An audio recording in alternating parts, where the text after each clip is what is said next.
3 years ago. You don't need the money, my brother Alex declared, waving Grandpa's will in front of the family. You're still in college, living in the dorms. I have a startup to fund. I sat quietly in our family lawyer's office, watching my brother manipulate our parents as he'd done all his life. The golden child, the entrepreneur, the one who'd make the family proud. Oliver, Mom turned to me, her eyes pleading. Your brother's company could be the next big thing. Surely you understand. I did understand. I understood exactly how Alex had convinced them that my inheritance, the money Grandpa had specifically left for my education and future, should go to his latest venture. Just like he'd convinced them to use my college fund for his first failed startup 2 years ago. The will specifically states. Mr. Patterson, our lawyer, began. The will states that the money is for Oliver's future, Alex interrupted. What better future than being part of a successful tech company? I'll make him a partner once we're profitable. I looked down at my worn jeans and second-hand laptop. The one I used to write code late into the night, building something of my own while everyone thought I was just playing games. It's fine, I said quietly, ignoring Mr. Patterson's concerned look. Alex can have the inheritance. Oliver, the lawyer protested, your grandfather wanted. I know what he wanted, I cut in. He wanted me to have a future. And I will. Alex's triumphant smile would be burned in my memory for years to come. He walked out with a check for $850,000, my entire inheritance, while our parents beamed proudly at his entrepreneurial spirit. That night in my cramped dorm room I made 3 calls. First, to Professor Chen, I'll take that part-time job at your consulting firm. Second, to my best friend and coding partner Maria. It's time. Let's launch Shadow Securities. Third, to Mr. Patterson, don't tell my family, but I need to incorporate a company. While Alex spent my inheritance on fancy offices and marketing campaigns, I worked 60-hour weeks between classes, consulting, and building Shadow Securities, a cybersecurity firm that operated entirely in the background, protecting major companies without any public profile. Maria handled the front-end operations under her name, while I remained the silent founder and CEO. We hired remotely, operated virtually, and grew steadily without any flashy announcements or media attention. 2 years later, Alex's startup failed, just like his previous 3 attempts. He burned through my inheritance on expensive furniture, lavish launch parties, and networking events that were really just excuses to party with other wannabe tech bros. By then, Shadow Securities was protecting the digital assets of 5 Fortune 500 companies. Our anonymous reputation for excellence had spread through the tech community, making us the go-to firm for companies who valued security over showmanship. None of my family knew. They thought I was still a struggling college graduate, working entry-level IT jobs and wasting my potential. Alex especially loved to remind me of my supposed failures at every family dinner. Should have invested in my company when you had the chance, he'd say, conveniently forgetting that he'd taken my choice and my money away. Now, 3 years after he'd stolen my inheritance, I sat behind my desk in Shadow Security's discreet but elegant offices, reviewing resumes for our new cybersecurity analyst position. Next interview is here, Maria announced through the intercom. You're not going to believe who it is. I looked at the resume on my screen and felt a smile spread across my face. Alexander James Porter. My brother. The one who'd stolen my inheritance to fund his failed startup. And he had no idea he was about to interview with the brother he'd betrayed. Send him in, I said quietly. It's time for a family reunion. I watched through the one-way glass as Alex fidgeted in the waiting area, his once expensive suit now slightly worn at the elbows. He'd gone through 3 failed startups and most of his professional connections since burning through my inheritance. His technical assessment scores are actually decent, Maria noted, handing me his file. When he's not playing startup CEO, he apparently knows his way around code.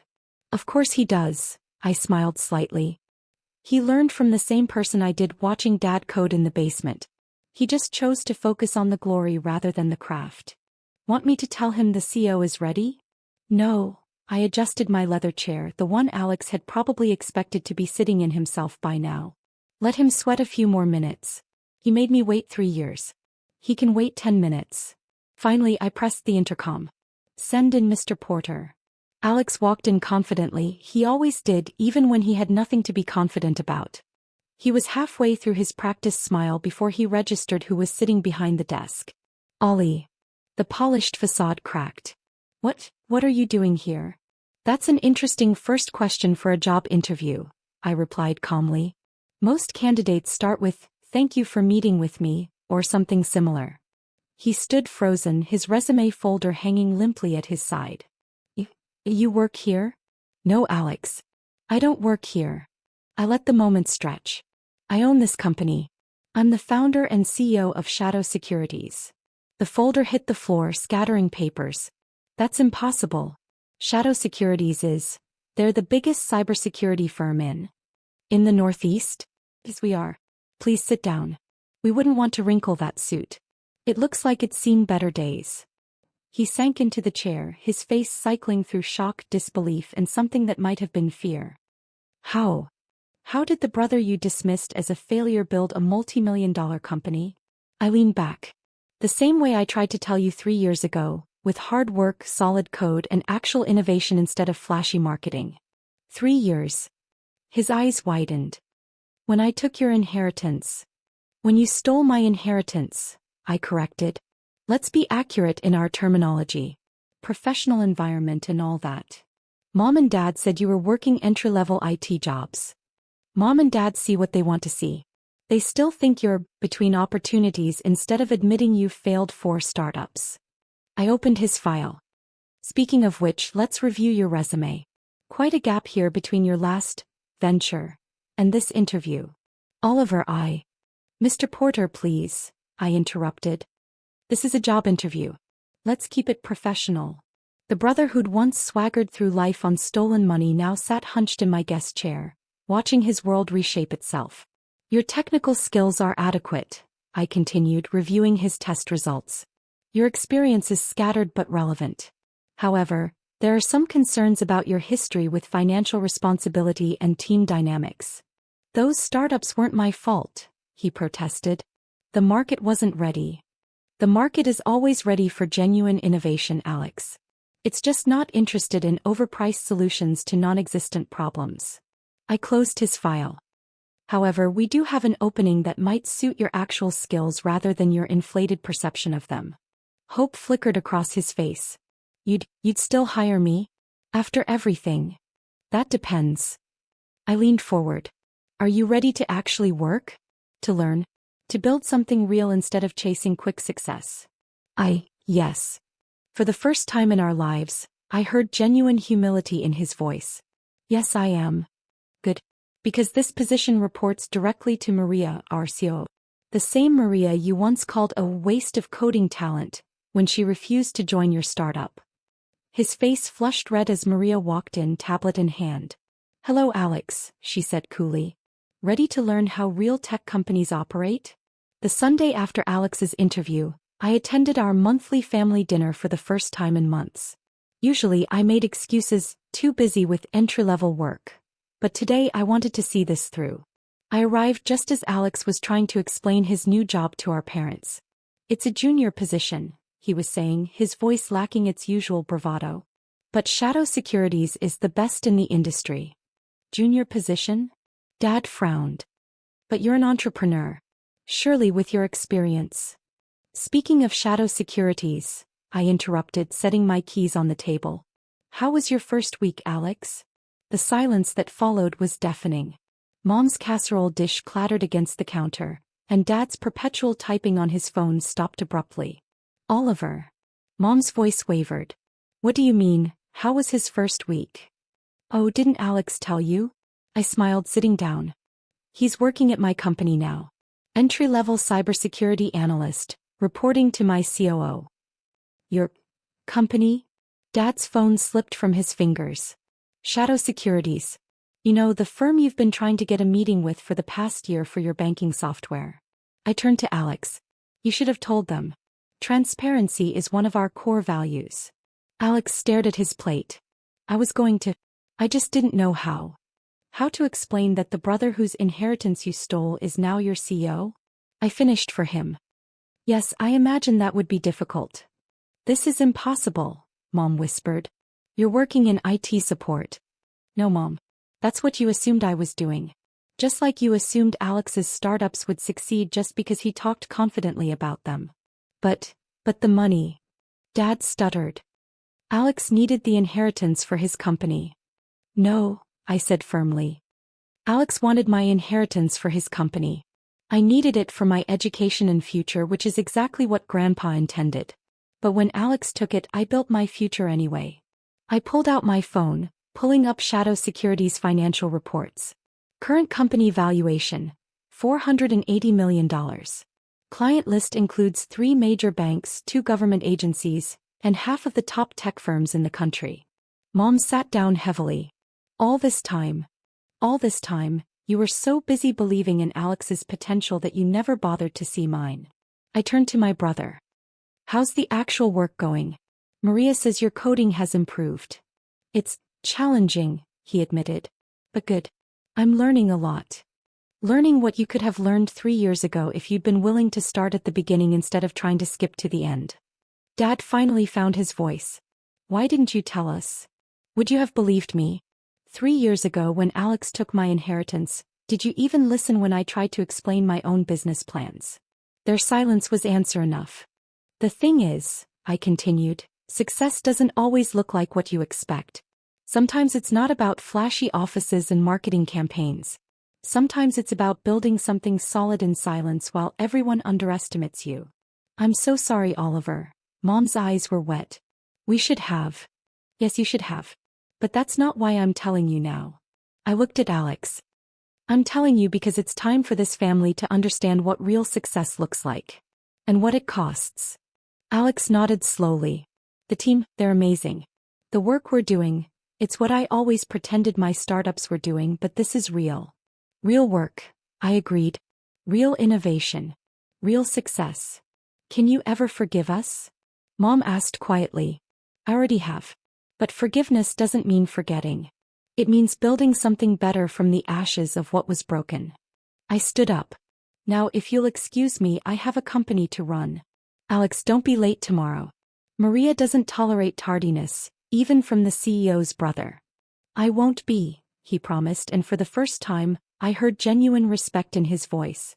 As I left, I heard Dad ask Alex in a stunned voice, tell us about the company, about what your brother built.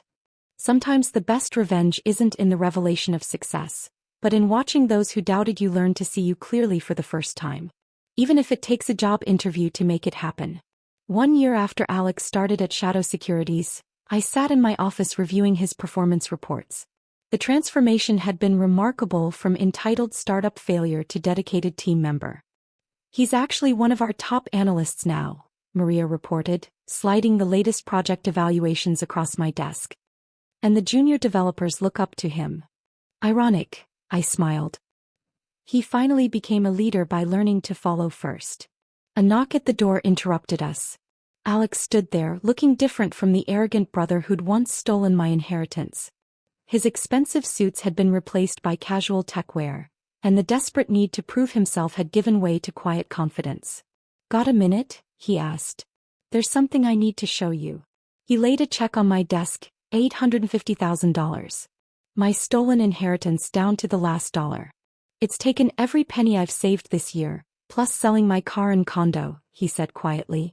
I know it doesn't make up for what I did, but... Keep it, I pushed the check back. Put it into the Future Tech Foundation instead.